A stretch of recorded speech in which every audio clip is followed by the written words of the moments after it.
Fellow time travellers, where have you been? It's great to see you. I love having you with me for the journey through time. We began our journey together in Mesopotamia. That means the place between the rivers. It's in modern day Iraq, and there we met Enheduanna, the world's first named poet, first named writer, a woman serving a goddess in a temple. Since then we've come a long way through time, each episode bringing us closer to now. We're up to, today is episode 45, and in episode 45 it's the year 1281 AD. But before we start, please let me tell you again about how to support this series, which matters if all of us want it to keep going and being what it has always been. Please go to my patreon.com site, sign up.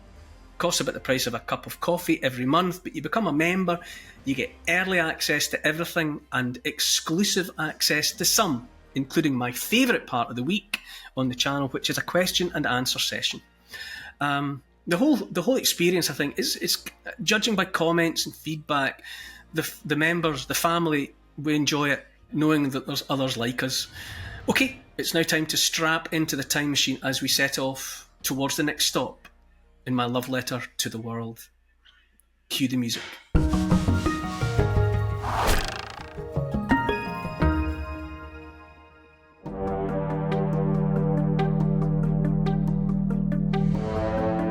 Powerful controlling shadow stretching out and covering a land from China to Europe and the Siberian coast. Arrogant, proud and driven to dominate any and all. The last of the great Mongol Khans flexing muscles. 140,000 soldiers and 4,000 warships bristling with arms and armaments launch an invasion of Japan. Hopelessly outnumbered, the Japanese forces face certain death when suddenly a typhoon raises its terrifying head. And a Japanese legend is born. Kamikaze, the divine wind. Endeavouring to understand history in hopes of illuminating the future. I'm Neil Oliver, and this is my love letter to the world. Hi Neil. In the last episode we travelled with you to the land of the long white cloud, the final piece in the jigsaw which saw the completion of the human settlement of the world. Where are we this week? Ah yes, Paul, fond memories of Aotearoa, the land of the long white cloud. Last week's episode was in the middle of the 13th century when Kublai, the great explorer, set off into the vast openness of the Pacific Ocean. This week our journey through the history of the world continues. It's now the year 1281 and we're off to Japan's Hakata Bay with a mighty invasion force sent by one of the great names of history, Kublai Khan. We're in the east, and specifically we're looking at China and Japan. So big swatch of turf, and we are in terms of when, we are in the the second half of the 13th century. It's a great story, this one. I mean, they're all great stories, but this one captures my imagination because it's full of evocative words. None more evocative, I suppose, in many ways, than kamikaze. We've all got ideas about kamikaze. You say the word and people instantly understand that you're talking about Japanese World War II pilots in those planes full of explosives, flying them into United States aircraft carriers and so on. Kamikaze. So it means, it's like suicide bomber. It's one of those instantly terrifying words because you know you're dealing with somebody who's decided that they don't need to stay alive if they can just do you some harm. But kamikaze means divine wind. It's like the hand of God. It's that kind of thinking. It's where you're expecting or channeling the intervention of transcendental power. So that's where we are when we are. Also equally evocative this time in terms of a person, Kublai Khan. Yeah. It's a big name, isn't it? It's a big name. In Xanadu did Kublai Khan a saintly pleasure dome decree and all that. One of those, it's just, wow, Kublai Khan, it's amazing. Marco Polo and it takes everyone back to their early school days.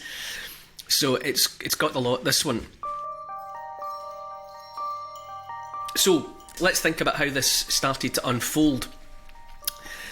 Kublai Khan, he's descended from the great Mongol Khans. Genghis Khan, right? He's grandson of Genghis Khan, who we've so recently encountered. And in the grand tradition of the great Khan, he's in control and fighting for control of a huge swatch of territory, specifically China. He's already got Mongolia in large part, and Korea. Everyone thinks about other empires, really, before they think about the Mongol empires. Alexander the Great, Rome. But what was achieved by the Mongol Khans is just extraordinary. So Kublai Khan was connected by blood or by marriage to other Mongol leaders. And collectively, at this time, in the 13th century, they're holding together an empire that stretches from Hungary in the west to the Siberian Pacific coast. It's mind-boggling. Multiple time zones, you might say. It's this huge territory. After Kublai Khan's time, eventually we get to a character like Timur the Lame, whose name gets corrupted into Tamerlane, who's another of these figures from the past that everyone's heard of but few people can describe. He, for example, in his time, we'll get to him, but he comes up against an Ottoman Turk called Bajazet II. Bajazet II makes the mistake of proclaiming to the wider world that he is the greatest leader in the world. And Tamerlane hears this and says, "Oh, do you think so?" And Tamerlane goes after him and brings him to battle. And utterly destroys him, utterly destroys his army, takes Bajazet prisoner, and according to the legend, keeps him in a specially built iron cage for 20 years that he pulls behind his dogs. Don't know if that's who can say exactly what happened, but these are the kind of people we're dealing with. Very proud, very capable, very cruel, and determined to get their way. And Kublai Khan, he's the mould. He's one of the archetypes of all of that.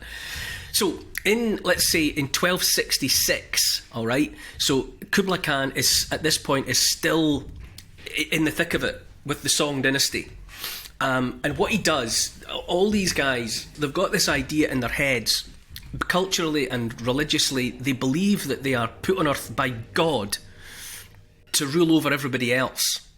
So they have it in their heads that they don't just rule the territory that they can see and directly control. They believe that they run the whole place, even places that they don't know exist. It's all mine, okay? And they're in the habit of sending emissaries to remind everyone that this is the case and telling them to send back tribute. So in 1266, while he's still up to his knees in blood and gore with the Song dynasty, Kublai Khan sends emissaries to Japan, to the Twin Islands of Japan, to demand tribute from them. And to begin with, and for years, year in and year out, the emissaries are just sent away, empty-handed. Kublai Khan does not accept this for a moment, and he keeps at it. So every year, for 5 years or so, he sends emissaries. And what a pattern starts to evolve. Japan, by this point, ever since the time of the Fujiwara family, Japan has been a territory ruled by rival families, like mafia clans, crime syndicates. At any given moment, there's somebody that's the top dog, but it's like sharks, bigger shark, but lots of not much smaller sharks circling constantly.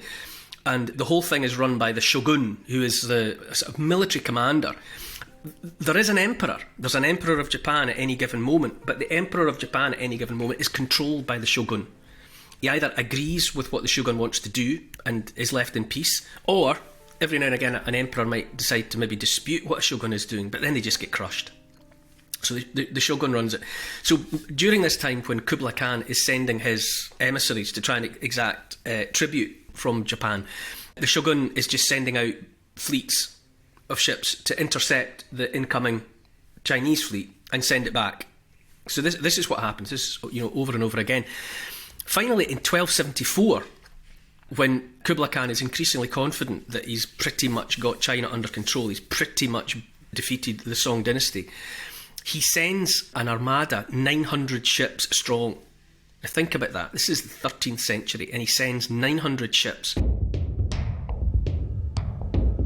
So if you picture the peninsula of Korea, Kublai Khan controls that, and the nearest bit of Japan is Kyushu Island. This is where he sends his armada of ships, and they land in Hakata Bay in Kyushu. He unloads thousands of warriors. The Japanese are structured around the samurai, these knights in armour. Not metal armour, but they're knights in armour nonetheless. They've evolved this bushido, this way of the warrior, where honour demands that they engage in single combat, like the champions of old. So it's tragic in a sense. So you've got the Chinese forces in a mass, and every now and again a samurai will step forward out of the Japanese ranks looking to engage with an adversary, and the Chinese just go after him en masse. It's like a lone stag suddenly surrounded by thousands of wolves. So one by one, the samurai, because of this ridiculously inappropriate tactic, are just getting cut to pieces, and it's a slaughter, and the inevitable would have happened. But this is 1274. What happens is obviously the fleet is out in the bay, and a storm comes, a typhoon, a hurricane at sea, and the ship's captains and whatever, the sailors, they try to get the ships out into deeper water where they've got a better chance of surviving what's going on, but it's to no avail, and something between a third and a half of the ships are sent to the bottom of the sea. And that's it. The attempted invasion is now over. So although the Japanese were really on the point of being overwhelmed by the stupidity of their tactics, nature intervenes effectively on their behalf, and the invasion's brought to an end, and the ships limp back home to tell Kublai Khan what's happened. So it's a great result for the Japanese. They wouldn't have been able to survive otherwise. Now the thing is, Kublai Khan is not thwarted, and he decides to go for it again, and he does it. It's like 7 years later, 1281, and this time he sends 140,000 men in 4,000 ships.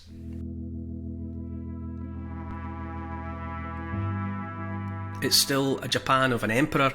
It's still a Japan where the real power is the shogun, and it's still the case that rival families are circling one another. Japan exists in a state of, you could probably usefully describe it as managed anarchy. There's a simmering chaos all the time because the families are just looking for outright control, and it means that the greater good to contemplate tackling a larger foe like China, for example, just isn't on their radar.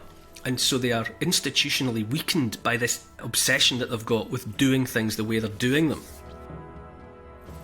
Nonetheless, although that was the state of play in Japan, the shogun knew what was coming.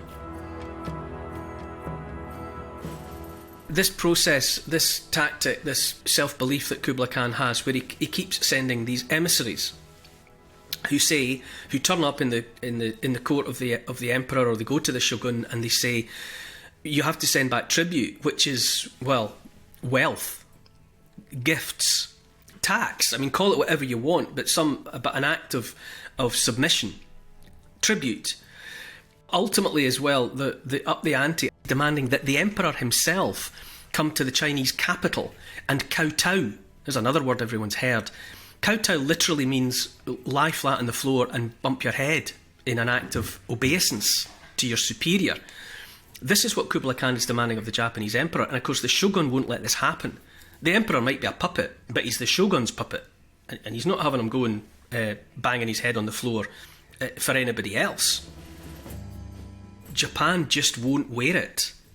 And so what happens latterly is they just decapitate the emissaries and send word back to Kublai Khan saying, no, this is simply not happening. It's extraordinary defiance in the face of what they're up against. So the shogun knows there's trouble coming, and again, the geographical proximity of Kyushu Island to Korea means that he's 99% certain that when the next invasion comes, that's the way it'll come. The shogun orders the construction of a wall across the bay to keep any invasion fleet out. So this time when the ships turn up, they're actually held at bay by this wall. They can't actually get in to the shallow water. And for a while there's a standoff. There's a kind of a Mexican standoff. The Chinese fleet it's come from Korea, and it's full of Korean conscripts. Korea is relatively recently conquered territory, and this is where so many of the conscripts have been sent from. And so, needless to say, their hearts aren't in it. They're aboard ships, they've been sent to Japan, but they're not committed to the fight. And the Japanese are determined to hold them at bay. And there's a period of time where, at night especially, the samurai sail out in their own vessels and set fire to the Chinese invasion fleet.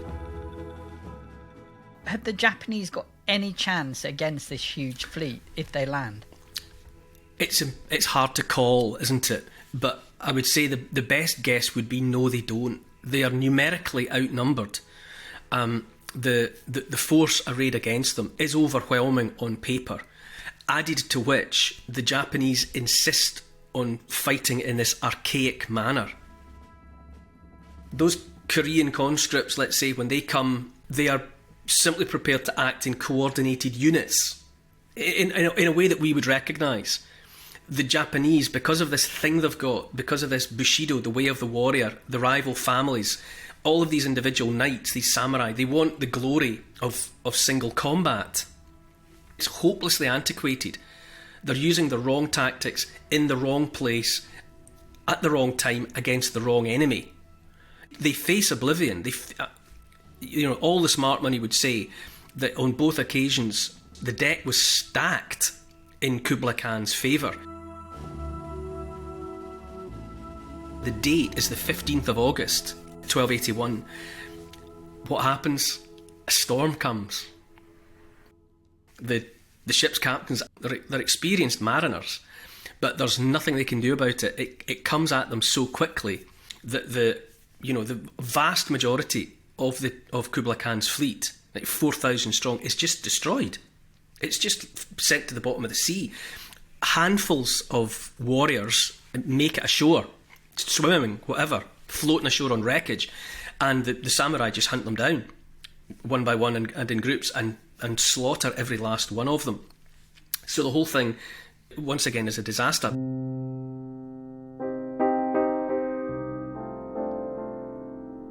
So this has happened to Kublai Khan for the second time. Okay, he goes for it in 1272. He's been at them for years, nipping away, send emissaries, accept that I'm the top dog. And he has now sent two enormous, fantastically expensive invasion fleets, and not once but twice he's had them destroyed by nature. Now, you can imagine the effect that it has on the Japanese psyche. From the 13th century onwards, they come to believe that no matter what happens, the divine wind will protect them. Think about the Spanish Armada. Francis Drake, Elizabeth I, and all of that. That was a dicey situation when the Spanish fleet came across the channel, but it was largely destroyed by a storm. The wind blew and they were scattered. And something of the same psychology settled in on the English at that point, that God had favoured them. God had sent the storm. That's 3 centuries, lying off 3 centuries in the future.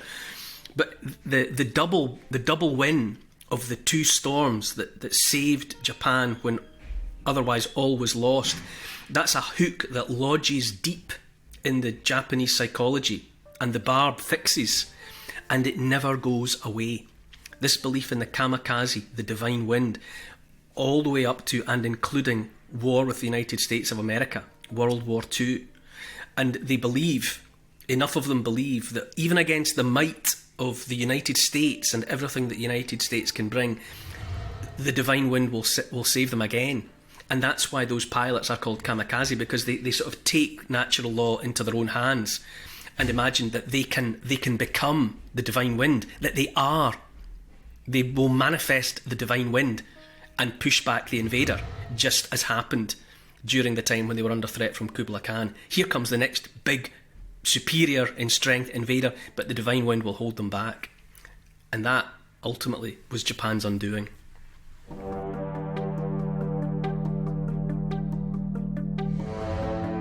The sharpening of minds in Europe begins apace as universities spring up across the continent. First Bologna in Italy, then Oxford in England, Salamanca in Spain, Cambridge, Padua, Coimbra. The thinking of the Christian Church is ever present, and ancient classical learning is fed into the mix by Islamic scholars. Great literary masterpieces are born in an intellectual ferment, fusing the classical world with Christianity. A strong marriage of ideas that will stand the test of time. Next time in my love letter to the world. To help support this podcast and to get access to new and exclusive history and comment vodcasts every week, sign up to my Neil Oliver Patreon site. It'd be lovely to see you there. Check out the Instagram account called Neil Oliver Love Letter. My YouTube channel is simply called The Neil Oliver Channel. And to build this podcast, please tell your friends about it. Get them listening and write a review to convince the online crowd to join us. For further reading about these moments in time, you could try my book. It's called The Story of the World in 100 Moments, and it's published by Transworld. Neil Oliver's Love Letter to the World is produced by Paul Ratcliffe and Neil Oliver for Catnip Inc. Music's composed by Milo McKinnon. The social media and YouTube producer is Oscar, CFR. Additional research is by Evie, Lucian, Archie and Teddy. Finance is by Catherine and Trudy. The post-production is by Althorpe Studios and the graphics are by Paul Plowman. Thanks for listening. This has been a Catnip Inc. Podcasts production.